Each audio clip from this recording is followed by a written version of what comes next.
നമ്മുടെ കർത്താവും രക്ഷിതാവുമായ യേശു ക്രിസ്തുവിൻ്റെ നാമത്തിൽ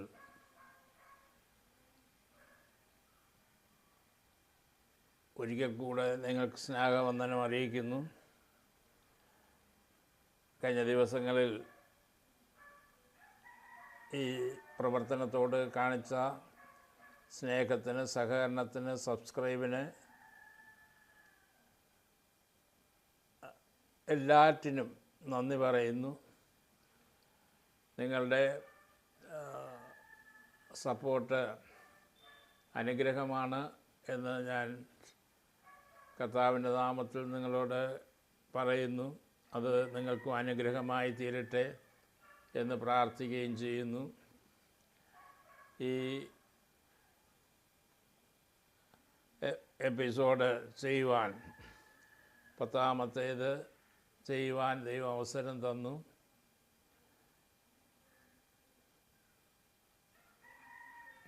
ഇന്ന് ക്രിസ്തുവിൻ്റെ നിസ്തുല്യതയെക്കുറിച്ചാണ് ദൈവവചനത്തിലൂടെയും മറ്റും അല്പസമയം ചിന്തിക്കുവാനായിട്ട് ആഗ്രഹിക്കുന്നത്. നിസ്തുല്യനായ ക്രിസ്തു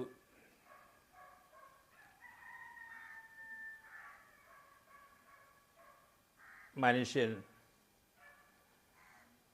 കഷ്ടതയിലും ഭാരത്തിലും വേദനയിലും പെട്ട് ഒരു സമാധാനമില്ലാതെ അലയുമ്പോൾ, ലോകം മുഴുവനും യുദ്ധങ്ങൾ, ഇസ്രായേലുമായിട്ടുള്ള യുദ്ധം, റഷ്യയുമായിട്ടുള്ള യുദ്ധം, ഉക്രൈൻ യുദ്ധം എന്നുവേണ്ട പല രാജ്യങ്ങളും പല രാജ്യങ്ങളെ വെല്ലുവിളിച്ചു കൊണ്ടിരിക്കുന്ന ഒരു പ്രത്യേക കാലഘട്ടത്തിലാണ് ഒരു 3ാം ലോകമഹായുദ്ധം നടക്കുമോ എന്ന് പോലും ആളുകൾ ചിന്തിക്കുന്നു. എന്നാൽ യേശുവിൻ്റെ വരവിന് മുമ്പ് ഒരു 3ാം ലോകമഹായുദ്ധം നടക്കും എന്നെനിക്ക് വിശ്വാസമില്ല. ബൈബിൾ പറയുന്ന പോലെ മനുഷ്യൻ വയസ്സാകുമ്പോൾ, പ്രായമാകുമ്പോൾ കാത് കാണാതിരിക്കും, കാത് കേൾക്കാതിരിക്കും, കണ്ണ് കാണാതിരിക്കും, നടക്കാൻ കഴിയാതെ പോകും, എല്ലാ ബലഹീനതകളും ഉണ്ടാകും. കായ്തരിപ്പ്, കാലുതരിപ്പ്, ഹാർട്ടിൻ്റെ പ്രോബ്ലം, കിഡ്നി പ്രോബ്ലം, വയറിലെ പ്രോബ്ലം, തലയിലെ പ്രോബ്ലം എന്ന് വേണ്ട എല്ലാ മുടി മുതൽ, അടി മുതൽ മുടി വരെ എല്ലാം പ്രോബ്ലം തന്നെ. അത് സഭാപ്രസംഗി എന്ന് പറഞ്ഞ് ബൈബിളിൽ ഒരു പുസ്തകമുണ്ട്. ആ പുസ്തകത്തിൽ ഇതെല്ലാം രേഖപ്പെടുത്തിയിരിക്കുന്നു. അത് പറയുന്നത്, യൗവനക്കാരാ, നീ യൗവനത്തിൽ സന്തോഷിച്ചു കൊള്ളുക. പക്ഷേ ഇതെല്ലാം നീ സന്തോഷിക്കുന്ന സന്തോഷത്തിനൊക്കെ ഒരു മറുപടി പറയേണ്ട കാലമുണ്ടാകും. അത് വാർദ്ധക്യകാലമാണ്. ഇപ്പോൾ യൗവന പ്രായത്തിൽ എല്ലാവർക്കും കഴിയുന്നതുപോലെ സന്തോഷിക്കുവാനും പ്രവർത്തിക്കുവാനുമൊക്കെ കഴിയും. എന്നാൽ വയസ്സാകുന്നവരുടെ ചോദിച്ചാൽ മതി, അവർ യൗവനകാലത്ത് ചെയ്തത് എല്ലാം പറഞ്ഞ് കരയുകയോ ചിരിക്കുകയോ ഒക്കെ ചെയ്യും. ബൈബിൾ പഠിപ്പിക്കുന്നത് ഇതെല്ലാം ദൈവം ഒരു ദിവസം ന്യായാസനത്തിൻ്റെ മുൻപിൽ വരുത്തി ഇതിൻ്റെ കണക്ക് ചോദിക്കുമെന്നാണ്. അന്ന് ഉത്തരം പറയേണ്ടി വരും. ഇന്ന് സന്തോഷിക്കുന്ന ഭയങ്കരമായ മയക്കുമരുന്നുകൾ, നിങ്ങൾക്ക് കേൾക്കുന്നവർക്കും എല്ലാവർക്കും അറിയാം.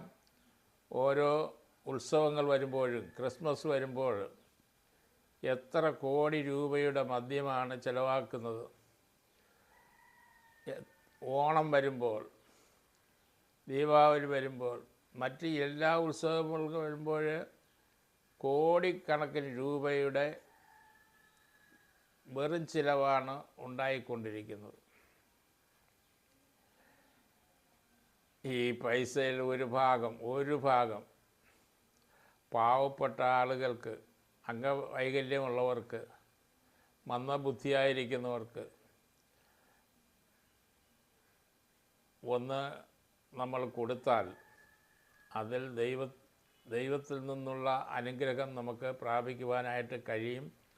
വാർദ്ധക്യകാലത്ത് സന്തോഷിക്കുവാനും കഴിയും. അതുകൊണ്ട് ഈ സന്തോഷമൊന്നും നിലനിൽക്കയില്ല എന്ന് ഒരിക്കൽ കൂടെ, ഒരു പ്രാവശ്യം കൂടെ ഞാൻ ഈ കേൾവിക്കാരോടും വിളിച്ചു പറയുന്നു. ഈ സന്തോഷം നിലനിൽക്കുകയില്ല. ഈ ലോകം നമുക്കൊരു സമാധാനവും സന്തോഷവും തരികയും ഇല്ല. ഇത് ക്ഷണഭംഗുരമാണ്, നശിച്ചു പോകും. ഈ സമയത്ത്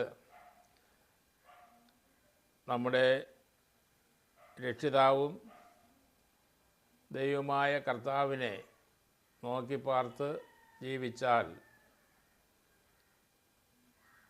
വാർദ്ധക്യകാലത്ത് കഷ്ടങ്ങളോ വേദനകളോ വന്നാലും ദുഃഖിക്കാതിരിക്കാൻ കഴിയും എന്ന് ഞാൻ മനസ്സിലാക്കുന്നു. നമ്മെ രക്ഷിക്കുവാനായിട്ട് യേശു ക്രിസ്തു ഈ ലോകത്തിലേക്ക് കടന്നു വന്നു.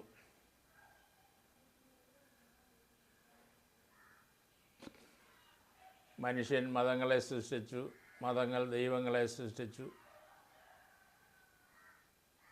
ഇന്ന് മതങ്ങളും ദൈവങ്ങളും കൂടെ ചേർന്ന് മനസ്സ് പങ്കുവയ്ക്കുന്നു, ഭൂമി പങ്കുവയ്ക്കുന്നു. ആകെ പ്രശ്നമെന്നുള്ളത് എല്ലാ പ്രിയപ്പെട്ടവർക്കും അറിയാം. എന്നാൽ മതമില്ലാത്ത ഒരു യേശു, സകല ജനത്തെയും വിടുവിക്കുന്ന നിസ്തുല്യനായ യേശു, സ്നേഹിക്കാൻ മാത്രം പഠിപ്പിക്കുന്ന യേശു, ഭൂമിയിൽ മനുഷ്യന് നിലനിൽപ്പില്ല എന്ന് പഠിപ്പിക്കുന്ന യേശു, ഭൂമിയും അതിൻ്റെ പണികളും വെന്തുപോകുമെന്ന് പറഞ്ഞ് പഠിപ്പിക്കുന്ന യേശു, 100 നില കെട്ടിപ്പടുത്താലും ഒരു ഭൂകമ്പം വന്നാൽ ഇടിഞ്ഞു വീഴും എന്ന് പഠിപ്പിക്കുന്ന യേശു. ഇത് ഇന്ന് നാം ജീവിക്കുന്ന കാലഘട്ടത്തിൽ മറ്റുള്ളവർക്കും കൂടെയാണ് നമ്മുടെ കയ്യിൽ ദൈവം തരുന്നത് പണം. അതുകൊണ്ട് അതിൻ്റെ ഒരംശമെങ്കിലും പാവപ്പെട്ടവർക്ക് കൊടുക്കണമേ എന്ന് ഈ എപ്പിസോഡിലൂടെ അല്ലെങ്കിൽ ഈ ഭാഗത്തിലൂടെ നിങ്ങളോട് എല്ലാവരോടും അപേക്ഷിക്കുന്നു. യേശു ആരാണ്? യേശു ജനിക്കുന്നതിനും ഏകദേശം 4000 വർഷങ്ങൾക്ക് മുമ്പ് യേശു എവിടെ ജനിക്കും, എങ്ങനെ ജനിക്കും, ആരിലൂടെ ജനിക്കും, എന്തിനാണ് ജനിക്കുന്നത്, ആ യേശുവിൻ്റെ പേരെന്തായിരിക്കും, ഈ യേശുവിൻ്റെ പേരെന്തായിരുന്നു, ഇത്യാദി കാര്യങ്ങളെയൊക്കെ വളരെ വിശദമായി തന്നെ പറഞ്ഞു തരുന്നുണ്ട്. ഉൽപ്പത്തി പുസ്തകം 3-ാം അധ്യായം 15-ാം വാക്യത്തിലാണ് മനുഷ്യൻ പാപം ചെയ്തത് നിമിത്തം സ്ത്രീയാണ് പാപത്തിൻ്റെ തുടക്കം കുറിച്ചത്. അതുകൊണ്ട് അവളിലൂടെ തന്നെ വരുന്ന കുഞ്ഞിനെ ഈ ശാപത്തിൽ നിന്ന് വിടുവിക്കുവാൻ എന്ന് കർത്താവ് പറയുവാനിടയായി. ദൈവത്തെ ലംഘിച്ച ഹവ്വ, ആദാം ദമ്പതികൾ ആ ദുഃഖം അനുഭവിക്കേണ്ടതായിട്ട് വന്നു എന്ന് നാം അറിയുന്നു.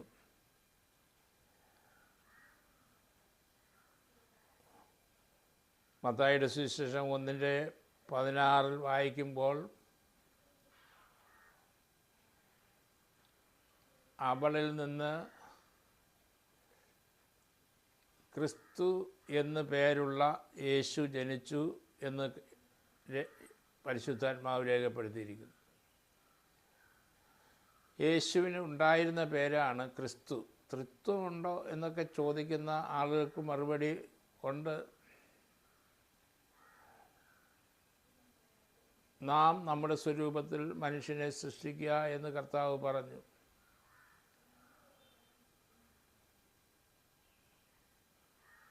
ആ വിശ്വാസത്തിൻ്റെ പുറത്ത്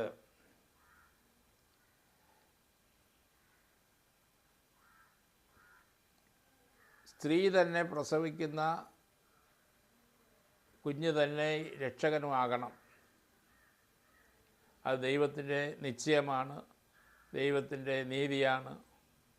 ഈ സ്ത്രീയും പുരുഷനും ചെയ്ത പാപത്തിന് പരിഹാരം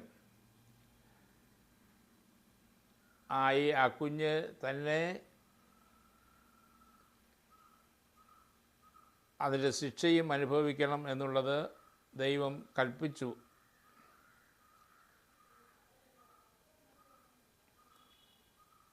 യേശു ക്രിസ്തു പരിശുദ്ധാത്മാവിനാൽ കന്യകയിൽ ജനിച്ചു. ദൈവത്തിന് മാതാവില്ല, പിതാവില്ല, ബന്ധുക്കളില്ല. ദൈവത്തിന് മാതാവുണ്ടെന്ന് ദൈവമാതാവേ എന്ന് വിളിക്കുന്ന ആളുകൾ വിളിച്ചോട്ടെ, അവരുടെ ഇഷ്ടം പോലെ ചെയ്തോട്ടെ. എന്നാൽ ബൈബിൾ പഠിപ്പിക്കുന്നത് ദൈവത്തിന് മാതാവും പിതാവും ഒന്നുമില്ല. ദൈവം തന്നെയാണ് നമ്മുടെ എല്ലാം പിതാവ്, മാതാവ്. ദൈവത്തിൻ്റെ മക്കളാണ് നമ്മളെല്ലാവരും. എല്ലാ മനുഷ്യരും, ആണും പെണ്ണും എല്ലാം ദൈവത്തിൻ്റെ സൃഷ്ടിയാണ്, ദൈവത്തിൻ്റെ മക്കളാണെന്ന് വേദപുസ്തകം പഠിപ്പിക്കുന്നു.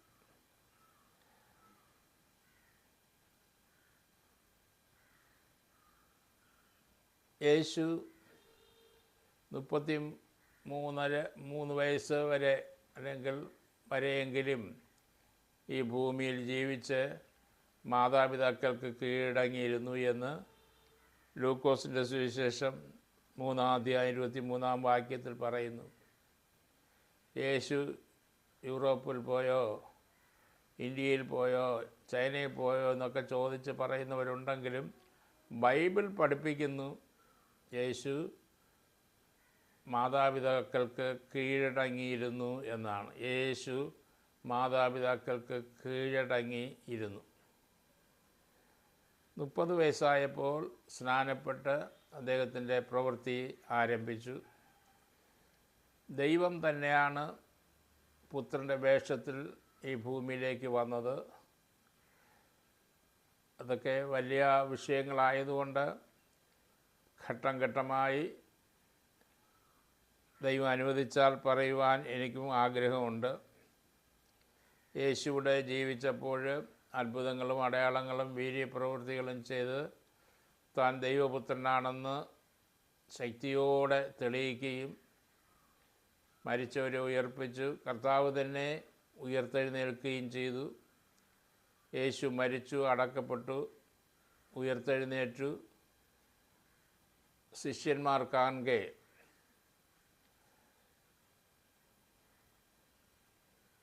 സ്വർഗാരോഹണം ചെയ്യുകയും ചെയ്തു. അതുമാത്രമല്ല, ഞാൻ വീണ്ടും വരും നിങ്ങളെ ചേർത്ത് കൊള്ളുവാൻ എന്ന് യേശു പറയുവാനിടയായി. ഇങ്ങനെ പറഞ്ഞാൽ ഒരു വ്യക്തിയെപ്പോലും നമുക്ക് അങ്ങനെ ഉണ്ടാകുകയില്ല.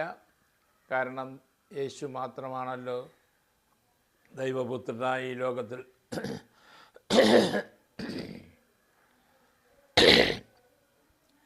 അവതരിക്കുവാനിടയായിത്തീരുന്നത്. അതുകൊണ്ട് യേശുവിന് മാത്രമേ വീണ്ടും വരാം എന്ന് പറയാൻ കഴിയുകയുള്ളൂ. യേശു വീണ്ടും വരും എന്നുള്ള പ്രത്യാശയിൽ കോടിക്കണക്കിന് ആളുകൾ ഇന്നും ഓരോ കാലഘട്ടത്തിലും ആ പ്രതീക്ഷയോടുകൂടെ ജീവിച്ചു കൊണ്ടിരിക്കുന്നു. ഇതാണ് നിസ്തുല്യനായ ക്രിസ്തു എന്ന് പറയുന്നത്. മറ്റാർക്കും ഇതൊന്നും പറയുവാനായിട്ട് കഴിയുകയില്ല. ഈ ലോകത്തിൽ അനേക മതങ്ങളുണ്ട്. കൊല്ലുക, അറുക്കുക, മുടിക്കുക എന്ന് പറയുന്ന മതങ്ങളാണ് അധികവും. നമ്മുടെ ചുറ്റും കാണുന്ന രണ്ട് പ്രധാന മതങ്ങളാണ് മുസ്ലിം മതവും ഹിന്ദു മതവും. ലോകത്തിൽ തന്നെ ജനസംഖ്യയുടെ രണ്ടാം സ്ഥാനത്ത് നിൽക്കുന്നത് മുസ്ലിം എന്ന് പറയുന്ന മതമാണ്.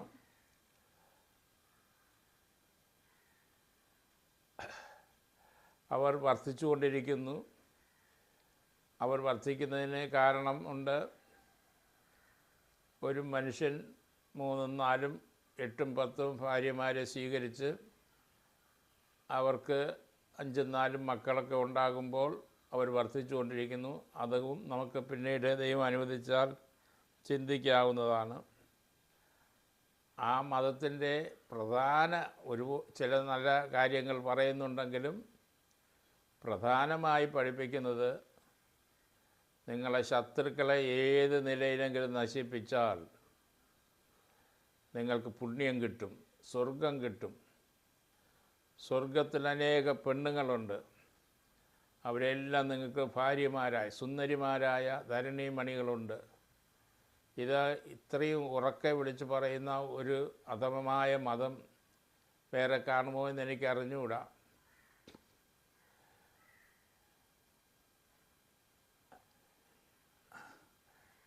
വിഗ്രഹങ്ങളെ ആരാധിക്കുന്നില്ല എന്ന് പറഞ്ഞാലും മക്കയിലൊരു കല്ല് വച്ചിട്ടുണ്ട്. അതാണ് അവരുടെ പൂജാ വസ്തു. ചന്ദ്രൻ, നക്ഷത്രം ഇതെല്ലാം പൂജിക്കപ്പെടുന്ന വസ്തുക്കളിൽപ്പെട്ടതാണ്. അവർ എല്ലാം ഇടത്തോട്ടാണ് ചെയ്യുന്നത്. ബൈബിളിൽ ഹാഗറിൻ്റെ മകനാണ് ഇസ്മായേൽ. ബൈബിൾ പഠിപ്പിക്കുന്നത് ഹാഗറിൻ്റെ മകനാണ് ഇസ്മായേൽ. അദ്ദേഹത്തിൻ്റെ സന്തതിയാണ് ഇസ്മായേലിയർ, മുസ്ലിങ്ങൾ. ഇവരെല്ലാം ചെയ്യുന്നതെല്ലാം ഇടത്തോട്ടായിരിക്കുമെന്ന് ബൈബിൾ പഠിപ്പിക്കുന്നു. ഇവരെല്ലാവർക്കും എതിരായി നിൽക്കും. എല്ലാവരും അവർക്കും എതിരായി നിൽക്കും. ഇതാണ് അവരെ സംബന്ധിച്ചിടത്തോളം ചുരുക്കമായിട്ട് പറഞ്ഞാൽ. ഈ മതം വർദ്ധിച്ചേ വരുള്ളൂ. കാരണം ഞാൻ പറഞ്ഞു, 3, 4, 10 നബിക്ക് വരെ, മുഹമ്മദിന് വരെ 12 ഭാര്യമാരുണ്ടെന്ന് ചിലർ പറയുന്നു, 19 പേരുണ്ടെന്ന് ചിലർ പറയുന്നു. 6 വയസ്സായവരെ പോലും ഭാര്യയായി സ്വീകരിച്ചു എന്നുള്ള അവരുടെ ലിഖിതങ്ങളിൽ തന്നെ എഴുതിയിരിക്കുന്നത് കൊണ്ട് നമുക്ക് വിശ്വസിക്കാതിരിക്കാൻ തരമില്ല.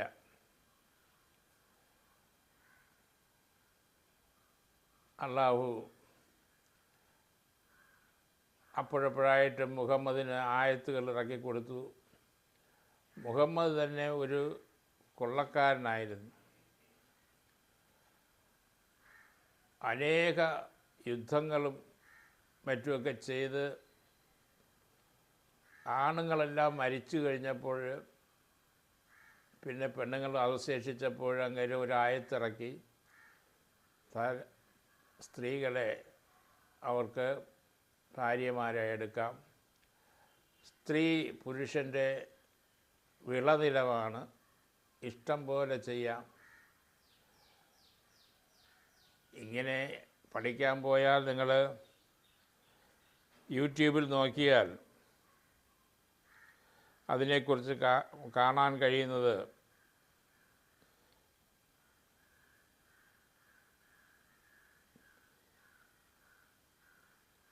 നമ്മൾ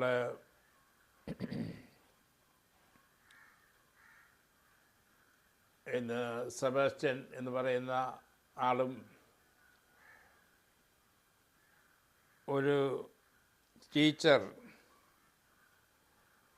അവരതിനെക്കുറിച്ച് അവർ ആ മതത്തിൽ നിന്ന് പഠിച്ചവരാണ്. അവരൊക്കെ ആ മതത്തെക്കുറിച്ച് വളരെ വ്യക്തമായി യൂട്യൂബിലൂടെ പറയുന്നു.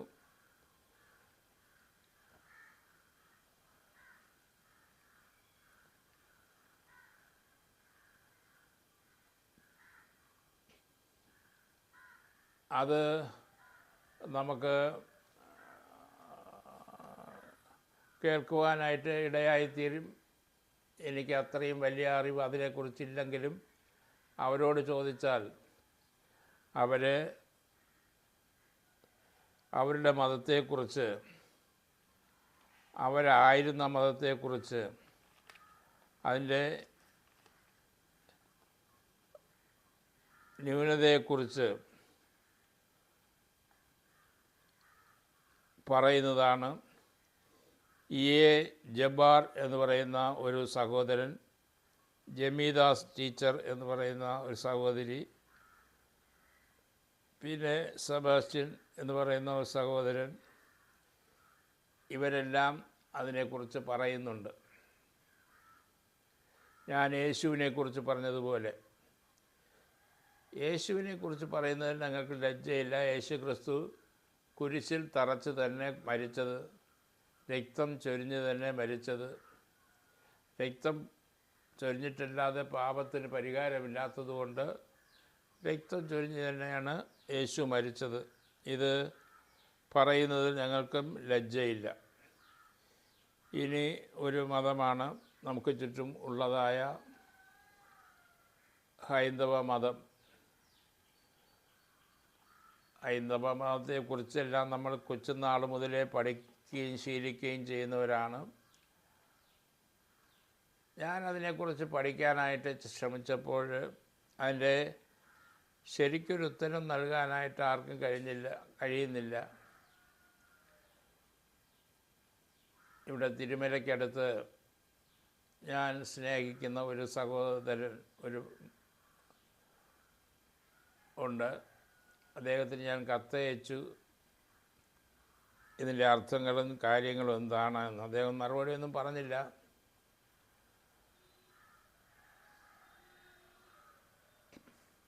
അദ്ദേഹത്തിൻ്റെ ആശ്രമമൊക്കെ അടുത്ത കാലത്ത് ആളുകൾ തീയിടുകയും മറ്റുമൊക്കെ ചെയ്തു. അദ്ദേഹത്തിൻ്റെ ആദ്യത്തെ പേര് ഷിബു എന്നായിരുന്നു എന്നും പിന്നെ അദ്ദേഹം ഒരു കൃഷ്ണഭക്തനായി തീർന്നു എന്നും ഞാൻ യൂട്യൂബിലൂടെ കേട്ടു. അപ്പോൾ ഞാൻ ആ അഡ്രസ്സ് കണ്ടുപിടിച്ച് 2 കത്ത് അയച്ചു. അദ്ദേഹം കേൾക്കുന്നുണ്ടെങ്കിൽ മറുപടി തരുമോ എന്ന് എനിക്ക് അറിഞ്ഞുകൂടാ.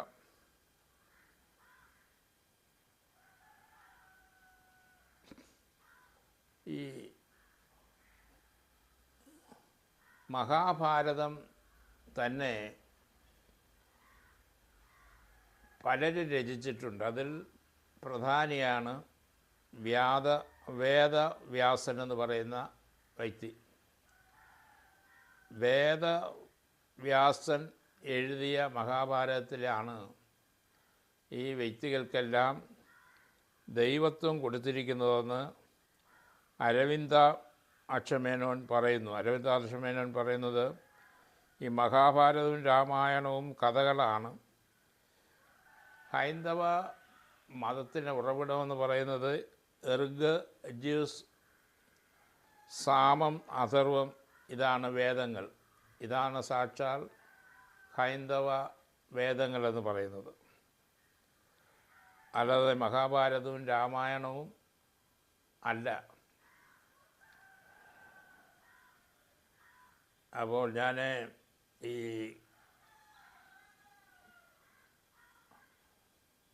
അദ്ദേഹം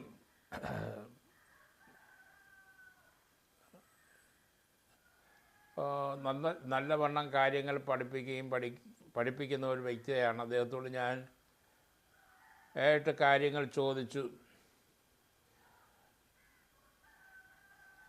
അദ്ദേഹം ഒരു കൃഷ്ണഭക്തനാണ്. ഇപ്പോൾ കൃഷ്ണഭക്തനുമുണ്ട്, കൃഷ്ണനുമുണ്ട് 16,008 ഭാര്യമാർ.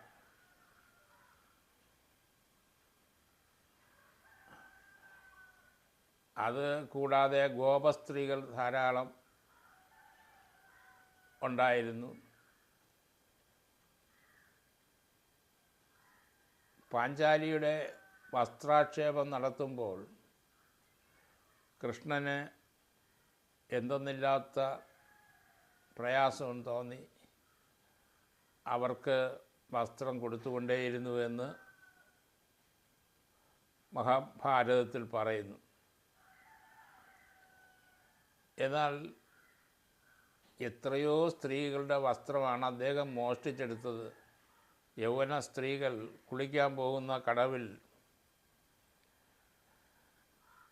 വസ്ത്രങ്ങളെ എടുത്തുകൊണ്ട് പോകുന്ന ഒരു ശീലം അദ്ദേഹത്തിനുണ്ടായിരുന്നു എന്ന് മഹാഭാരതം പറയുന്നു. ഈ പാഞ്ചാലി ഈ കുന്തിക്ക് 5 മക്കളല്ല ഉണ്ടായിരുന്നത്, 6 മക്കളാണ് ഉണ്ടായിരുന്നതെന്നുള്ള സത്യം എല്ലാവരും മറച്ചു വച്ചു. ഭീഷ്മരും മറച്ചു വച്ചു. എന്താണ് പറയപ്പെടുന്നത്? കൃഷ്ണനും മറച്ചു വെച്ചു. അവസാന നിമിഷത്തിൽ അത് വെളിപ്പെടുത്തിയെങ്കിലും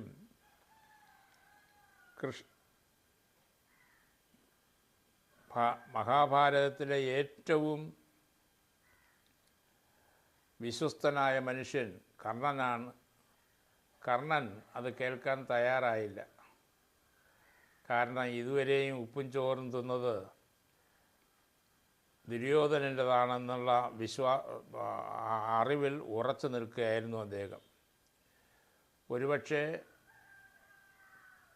പാഞ്ചാലിയെ വിവാഹം കഴിക്കുവാൻ യോഗ്യനായ മനുഷ്യൻ യുദ്ധം ചെയ്തിരുന്നെങ്കിൽ കർണനായിരിക്കും എന്നതിന് 2 പക്ഷമില്ലെന്ന് എനിക്ക് തോന്നുന്നു. കർണനെ തോൽപ്പിക്കാനായിട്ട് അല്ലെങ്കിൽ പാണ്ഡവരെ തോൽപ്പിക്കുവാനായിട്ട്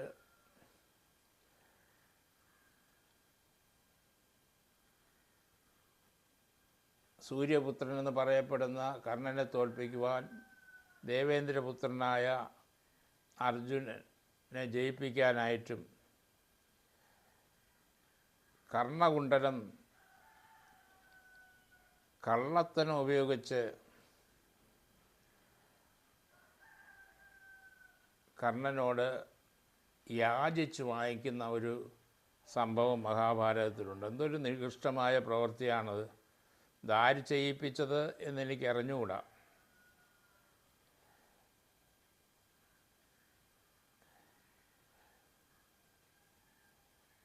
യുദ്ധത്തിൽ കൃഷ്ണൻ ആയുധം എടുക്കില്ല എന്ന് പറഞ്ഞെങ്കിലും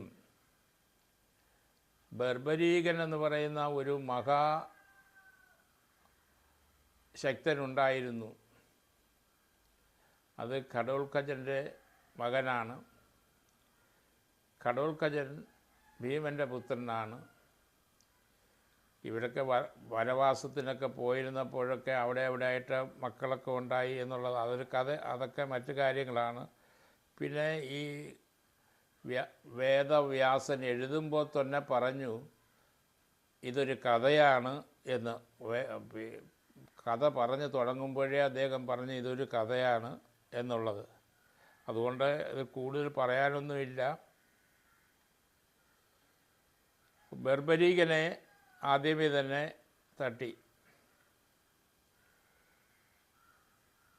ദ്രോണൻ്റെ പുത്രനായിരുന്ന അശ്വത്ഥാത്മാവിനെ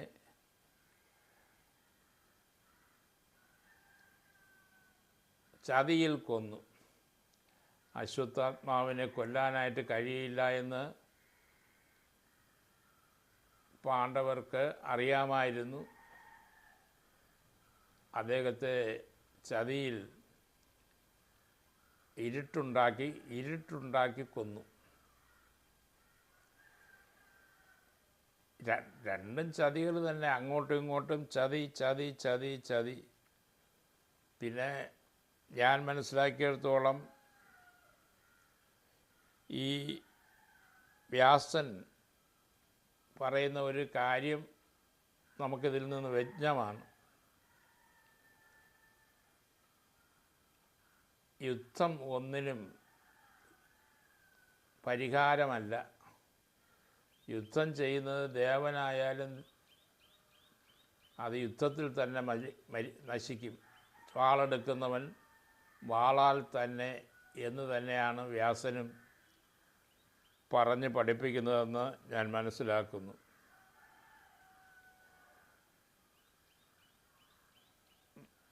ദ്രോണർ എന്ന് പറയുന്ന ആചാര്യൻ, എല്ലാവരുടെയും ആചാര്യൻ, കർണൻ്റെയും അർജുനൻ്റെയും നകുലൻ്റെയും സഹദേവൻ്റെയും ഒക്കെ ആചാര്യനായ ദ്രോണനെ നിരായുധനാക്കണമെങ്കിൽ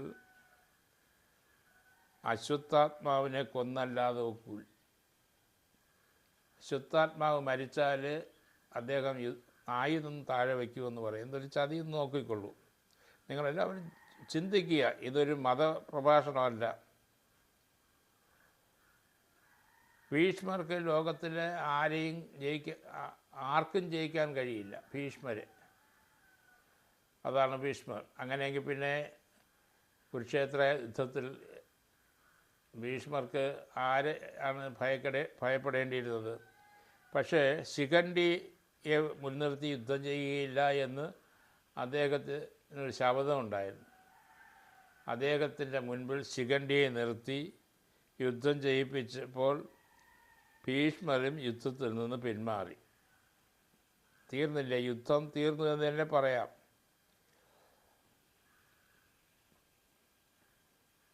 എല്ലാ ആയുധങ്ങളും നഷ്ടപ്പെട്ട കർണനെ രഥചക്രം ഉയർത്താനുള്ള അവസരം പോലും കൊടുത്തില്ല. അവിടെ ഒരു മറുചോദ്യം ചോദിച്ചിട്ടാണ്, കർണ, നീ ചതി കാണിച്ചില്ലേ, അതിന് പകരം തന്നെ ഞങ്ങളും ചതി കാണിക്കുന്നതെന്ന് പറഞ്ഞ്. അത് യുദ്ധത്തിൻ്റെ ധർമ്മമല്ല. ഈ യുദ്ധത്തിൻ്റെ കാര്യം നിങ്ങൾ പഠിച്ചാൽ, സ്വതന്ത്രമായി പഠിച്ചാൽ, ചതിക്ക് ചതി ആണ് അവിടെ നടന്നതെല്ലാം.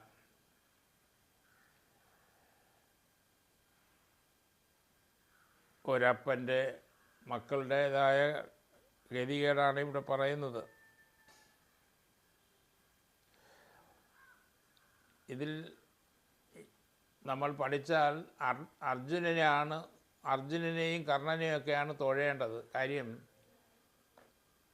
അർജുനൻ കൃഷ്ണനെ ഉപദേശിക്കുന്നു, കൃഷ്ണ, എൻ്റെ ഗുരുക്കളെയും ബന്ധുക്കളെയും സഹോദരങ്ങളെയും വെട്ടി വീഴ്ത്താൻ നീ പറയുന്നു, ഇതെനിക്ക് എങ്ങനെ കഴിയും എന്ന് അദ്ദേഹം വളരെ ദയനീയമായിട്ട് അപേക്ഷിക്കുമ്പോൾ, ഇത് നിൻ്റെ ധർമ്മമാണ്, നീ ഇത് ചെയ്യണം എന്ന് പറഞ്ഞ് അർജുനനെ നിർബന്ധിപ്പിച്ച ഒരു അനുഭവമാണ് നാം ഈ മഹാഭാരതത്തിൽ കാണുന്നത്. സ്വന്തം ശേഷകാരനായ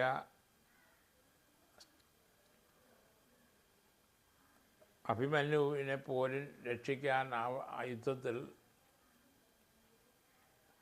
കഴിഞ്ഞില്ല അർജുനൻ്റെ പുത്രനെ. ഇങ്ങനെയൊക്കെയാണ് ഈ കഥ പോകുന്നത്. അപ്പോൾ വായിക്കുന്ന ഏതൊരാൾക്കും മനസ്സിലാകും ചതി ചതി ചതി ചതിയാണ്. പിന്നെ എന്താണ് അതിൽ വിശ്വസിക്കുന്നവർ, അത് അവരവരുടേതായ വിശ്വാസം, അവരവർ വിശ്വസിക്കട്ടെ. എന്നാൽ അതിൻ്റെ യാഥാർത്ഥ്യം ഇതാണ് എന്ന് ആളുകൾ ഗ്രഹിച്ചു തുടങ്ങിയത് അക്ഷരാഭ്യാസം ഉണ്ടായത് മുതലാണ്. ഇവിടെ ജാതി തിരിച്ച് അവനെ കീഴ്ജാതിക്കാരനെന്നും അവൻ അടിമയാണെന്നും പാദത്തിൽ നിന്ന് ജനിച്ച എന്നൊക്കെ പറഞ്ഞ് അവൻ ഒന്നും അറിയാത്തവനായി കിടന്ന കാലത്ത്, ചില കാലത്ത് എല്ലാവരെയും, എല്ലാ കാലത്തും ചിലരെയും പറ്റിക്കാം, എന്നാൽ എല്ലാ കാലത്തും എല്ലാവരെയും പറ്റിക്കാൻ കഴിയില്ലെന്ന് പി കേശവമേനോൻ പറഞ്ഞത് തന്നെയാണ് ശരി. ഇപ്പോൾ ആളുകൾക്ക് അറിവുണ്ടായി, അവർ യഥാർത്ഥ ദൈവത്തെ, സ്നേഹത്തിൻ്റെ ദൈവത്തെ, ആരാധിക്കുന്നു. നിങ്ങളും ആ സ്നേഹത്തിൻ്റെ ദൈവത്തെ സ്തുതിക്കുവാൻ ആഹ്വാനം ചെയ്യുന്നു. ഞാനിവിടെ നിർത്തുന്നു. സർവശക്തൻ നമ്മെ അനുഗ്രഹിക്കുമാറാകട്ടെ. ആമേൻ.